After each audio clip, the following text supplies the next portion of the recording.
Well, good morning and welcome to Pyjama Preaching. I'm actually recording this on Tuesday, the 9th of February, and just had a lovely conversation with, I suppose, my boss, Bishop Ian Gray, who was ringing to chat about how I'd got on with hospital and everything. Such a nice man, and so I thought I'd give him a shout out on the videos because he does watch them. And we were speaking about the traditional Anglican Church that I'm a member of, and I'll describe it as another plate on the buffet table that people can help themselves from. So, a very open church. So, to Pyjama Preaching, the purpose of today, Wednesday the 10th of February.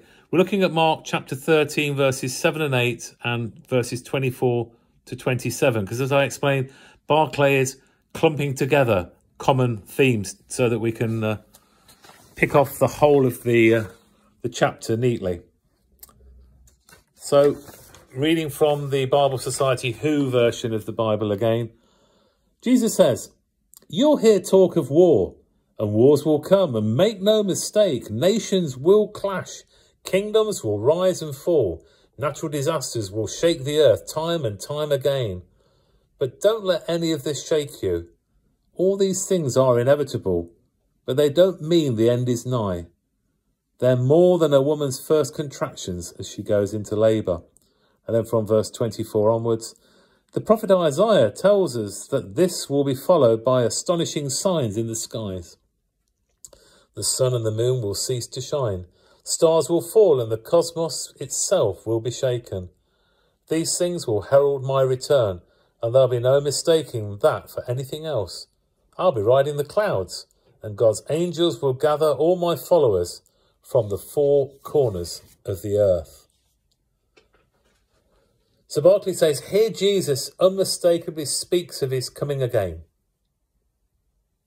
But, and this is important, he clothes the idea in three pictures, which are part and parcel of the whole apparatus connected to the day of the Lord.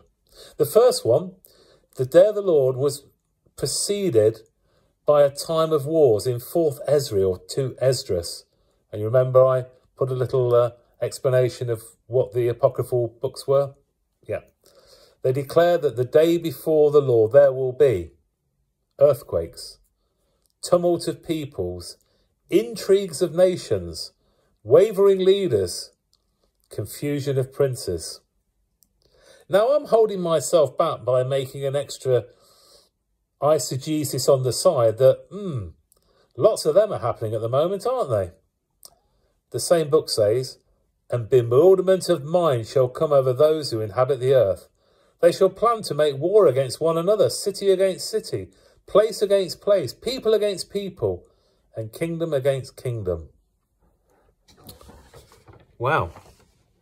So it's abundantly clear that when Jesus spoke of wars and rumours of wars, he was using pictures which were part and parcel of the Jewish dreams of the future.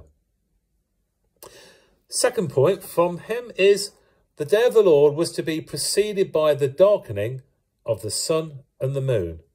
And the Old Testament itself is full of that. Have a look at Amos chapter 8 verse 9, Joel chapter 2 verse 10, chapter 3 verse 15, Ezekiel chapter 32 verses 7 and 8, Isaiah 13:10 and 34:4, and all the popular literature of Jesus' day is full of it.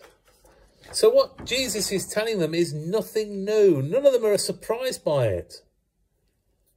"And the sun shall suddenly begin to shine at night, and the moon during the day, and the stars shall fall," to Esdras.